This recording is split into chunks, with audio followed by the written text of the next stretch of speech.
Regresamos en Caro Cruz, pues hablaremos sobre un deporte que es muy importante en nuestro país, como es el fútbol. Pero este deporte ha tenido varias crisis en nuestro país. Y para eso nos acompaña el día de hoy José Carlos Crespo. Bienvenido. Denis. Pero siempre se ha dicho que hay buenos deportistas, pero ¿tú qué crees que influye para que haya esta crisis? ¿Dirigentes? ¿Funcionarios? Netamente en la parte futbolística o en el tema fútbol, la crisis económica o el mal manejo de la economía. Yo creo que acá los dirigentes no entienden que los clubes deben ser manejados como empresas. Y mientras no haya esta responsabilidad comercial, esta responsabilidad financiera, va a ser difícil que haya una solución real a la crisis. Después van a haber cuestiones parches, baja el presupuesto más o menos, pero mientras no haya realmente un buen manejo económico, los clubes eventualmente van a tener que sufrir, y este programa que hacemos hoy, 2015, seguramente alguien lo va a repetir en el 2020. Pero es inadmisible pensar de que los mismos jugadores afirman de que pasan varios meses sin cobrar, que no tienen para comer. ¿Qué piensas respecto a eso? En el fútbol ecuatoriano se acostumbra a que eso pase. Es decir, ya cuando algo... O sea, pasa porque pasa. Sí, y lamentablemente ese es el problema. Cuando algo está mal y tú te acostumbras a que ocurra, tiendes a normalizar las cosas. Entonces de repente acá debes 1, debes 2, debes 3 meses, y es como que no pasa nada porque es normal. Pero esto afecta en el desarrollo de los jugadores. Evidentemente a cualquier profesional que no se le pague durante el tiempo que trabaja, algo va a afectar. Está claro que en los futbolistas a veces, y por eso se acostumbró un poco al tema, porque claro, como ganas más o menos bien, un sueldo alto, entonces te permitía compensar. Y como son muchos, entonces el futbolista del Cuenca le decía al de Olmedo: oye, ¿cómo estás? ¿Al día? No. Entonces ibas al de Loja, ibas al de Barcelona, ibas al de Nacional en el último tiempo, el Cuenca. Prácticamente había un conformismo por parte de ellos. Sí, y como la mayoría estaba mal, entonces no había este espejo de decir, bueno, yo estoy mal, pero ya está bien, voy a pelear. Como todos estaban mal, entonces como que, te digo, se normalizó todo, la crisis económica, a deber, a que el jugador sea la última rueda del coche, y de repente inflamos lo que llamo yo la burbuja. Claro, pero también, por ejemplo, en este caso, la Federación Deportiva de Fútbol ha hecho varios préstamos, créditos para supuestamente acabar con esta crisis política. Pero evidentemente, cuando hay un mal manejo económico, por más préstamos que tú hagas, y es que no hay una solución real al problema in situ, porque el problema no es deber, es cómo llegaste a deber. Si yo mañana tengo un accidente y se quema mi casa, probablemente voy a deber cosas, pero no es porque maneje mal mi situación, es que hubo algún inconveniente en el camino para que pase. El problema con el fútbol ecuatoriano es que, si bien es cierto, hay dinero, hay circulante de televisión, sponsor, algo de taquilla, no se manejan bien las cosas. Entonces, yo el 2015 tengo deuda de 1 millón. Y lo sé, porque aparte públicamente, es lo más curioso, es difícil encontrarte a dirigentes que durante algún año hayan dicho siempre estoy muy bien. claro. Pero el 2016, en lugar de controlar un poco sus finanzas y de gastar menos, gastan lo mismo. Y cuando no tienes plata y cuando vienes arrastrando problemas de varios años, es necesario entrar en austeridad, y esa parte acá no ha funcionado. Por eso te digo que para mí el inconveniente central es que esto no se maneja como empresa. Si tú en el 2015 le debes a tus empleados $1 millón, vas a saber que tienes que reducir costos para que esto funcione. Acá no pasa así. Es curioso porque siempre los ecuatorianos hemos pensado de que sí, en Ecuador se paga más que en otros países de América Latina, porque inclusive hay sueldos hasta de $50.000, $60.000 que es inadmisible. No, no son todos. Pero hay otros casos también de que ni el sueldo básico se les paga. Sí. Dicho por los jugadores mismos, ojo. Sí, pero en líneas generales, al menos los equipos de primera división, acá se gana bien, acá se gana en dólares. Si tú comparas a equipos de mitad de tabla hacia abajo, nuestros, con los de Chile, con los de Colombia, con los de Perú, Paraguay, probablemente los nuestros ganan más. O sea, el problema acá no es que se paga poco, es que se paga mucho en función a lo que tienes. Porque si alguien quiere ganar $60.000 y el club se lo puede pagar, que se lo pague. El problema no es que aquí viene el refrán de que se paga más de lo que se gana. se paga más de lo que se tiene. Porque si hay, por ejemplo, el Melec, que últimamente le va muy bien, es bicampeón, le va bien en Copa Libertadores, si mañana quiere pagar $100.000 mensuales, probablemente los tenga, que lo pague. Pero si Loja, que está muy mal y que no gana hace mucho rato o que nunca ha ganado y que aparte no le va la gente al estadio, no puede pagar $10.000 mensuales. Porque no tiene que pagar 5. Pero acá, esa es la línea que te digo, se cruza. Que con intentar ganar, y como los clubes han manejado muchas veces por cuestiones políticas, en que el alcalde, el presidente de Loja hoy terció por la alcaldía de la ciudad el año pasado. Entonces los dirigentes prácticamente tienen como un interés político también. Un poco de todo, algunos sí, otros intereses personales, otros figuran, otros simplemente son malos administradores, y ahí entra el plano de la federación, porque ante la pregunta de ¿quién tiene la culpa? Si son los clubes los que se endeudan o la federación, Sí, evidentemente los clubes son los principales responsables porque son ellos los que decidieron firmar y pagar lo que no tenían, pero también está la responsabilidad de Federación, que nunca normó y que nunca hizo un reglamento o estructuró algo para prevenir la deuda. Las compañías en el mundo tienen por la superintendencia. Entonces la superintendencia de alguna manera va regulando, la superintendencia de bancos, y vas conociendo los balances y hasta algún momento, hey, stop, acá no. Acá la burbuja creció, hasta que llegó el tope. Entonces te dicen, si no pagas, no juegas. Si no juegas 2 partidos, pierdes categoría. Entonces llegamos a una situación culmine. No hubo punto medio, no hubo esa parte de, ¿sabes qué? Debes mucho, cálmate, no contratas 2 años. Entonces, ¿esto de alguna forma se podría relacionar con el reciente caso que hubo de la FIFA? ¿No crees? No creo que estrictamente tenga mucho que ver en el problema de FIFA. Porque te estoy hablando, la FIFA en cambio maneja mucha plata. Si hay algo que la FIFA... Pero referente, por ejemplo, al fiscal Chiriboga, que dijo que no iba a intervenir, no iba a investigar al presidente de la Federación Ecuatoriana de Fútbol, ¿por qué? O sea, ¿qué opinas acerca de eso? En el tema de la crisis económica no tiene nada que ver. Después sí tiene mucho que ver en el manejo administrativo de la federación.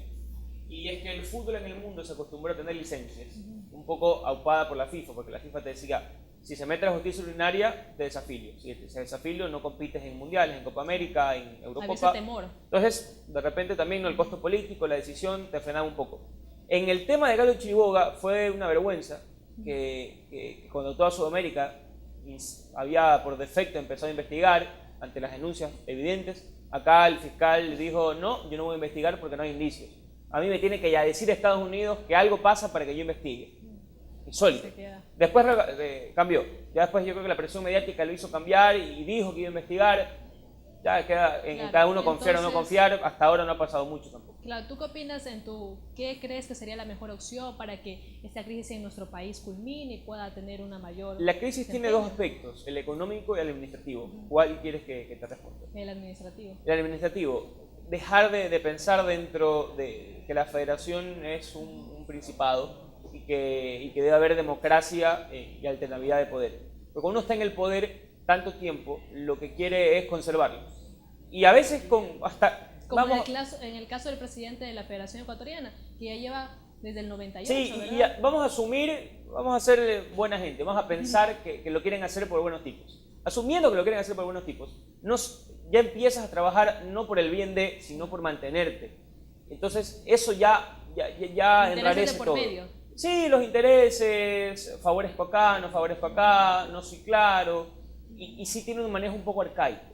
La federación, o las federaciones creo yo en el mundo, en este caso Ecuador, deben manejarse un poco más también desde el punto de vista comercial. Entonces, la alternabilidad en el poder y sacar un poco el periodo que hay, yo creo que va a ayudar, sí. Y después está el manejo económico, que hemos hablado en la primera parte del bloque, donde te digo, mientras se siga manejando igual, es difícil que la crisis se solucione. Sería prácticamente hacer un saneo de los dirigentes para que cambie la estructura y podamos mejorar.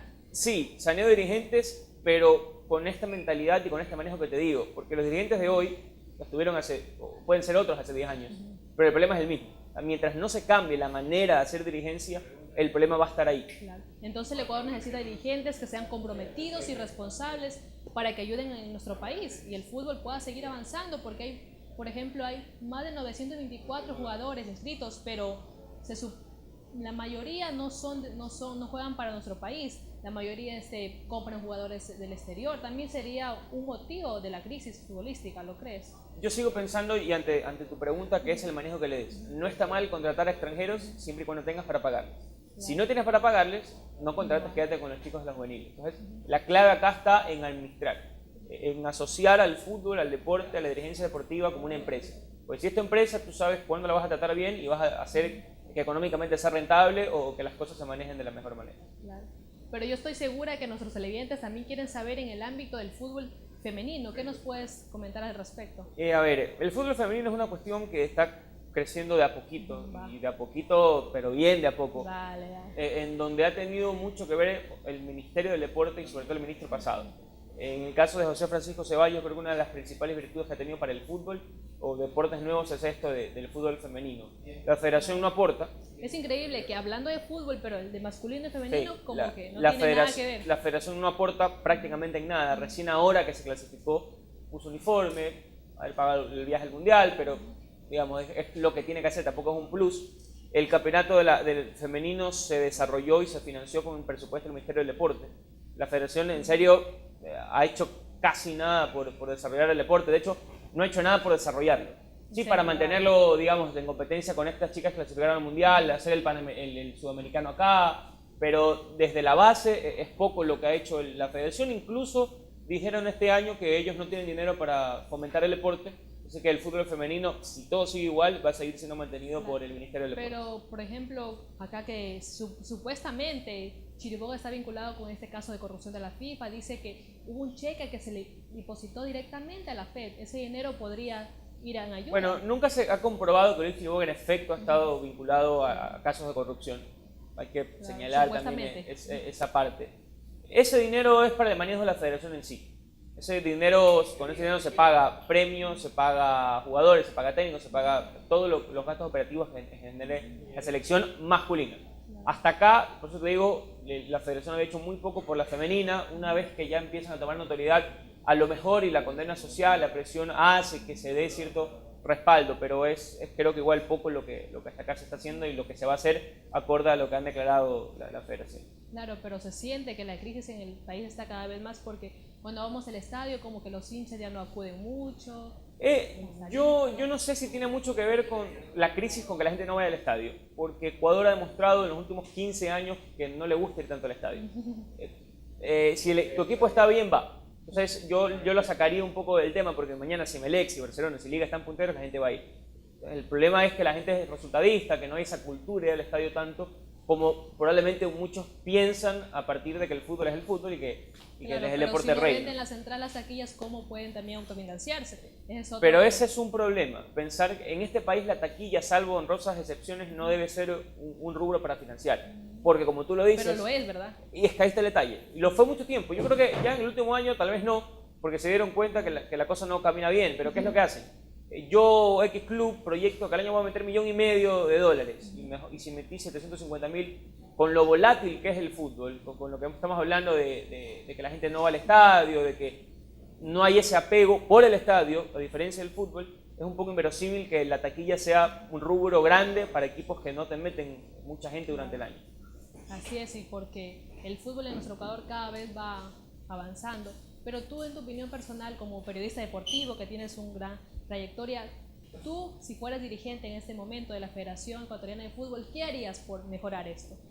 ¿Por mejorar qué cosa puntualmente? La crisis económica. Ya te digo, crear mecanismos de control económico. Es decir, si tú debes tanto dinero, no puedes contratar. Si no tienen, en este caso, si no tienen, prestar, pedir. Es que ya llega un punto en que la federación tampoco es maga, ¿no? La federación no te puede prestar $100 millones a alguien que debe. Pero en este caso, si la Federación Ecuatoriana de Fútbol le pediría a la FIFA. No, eso no puede pasar. La FIFA no da dinero a la federación, porque si mañana Club Denis, Club Andrea quiere plata, yo federación te doy. Pero ¿y si mañana el otro club quiere plata? Porque a él sí y a mí no. Tiene que ser un trato igualitario. Lo que le corresponde a la federación es normar jurídicamente el campeonato desde lo económico. Hacer reglas que se puedan cumplir para que los clubes no lleguen a endeudarse. Hoy, ya con la burbuja reventada, si no hay plata, no hay plata. O sea, no es algo que la federación pueda solucionar y por eso el inconveniente tan grande que vive el fútbol ecuatoriano en general. Claro, el fútbol siempre está ahí funcionando. Pero si hablamos de fútbol también, o sea, vamos a tomar medidas estrictamente, pero todavía como que no hay esa conciencia de decir, ¿sabes qué? Vamos aquí, eliminar y cortar de raíz, porque la gente aún tiene ese miedo, ese temor de callar o verse, como tú hablabas anteriormente, los intereses políticos siempre están ahí presentes.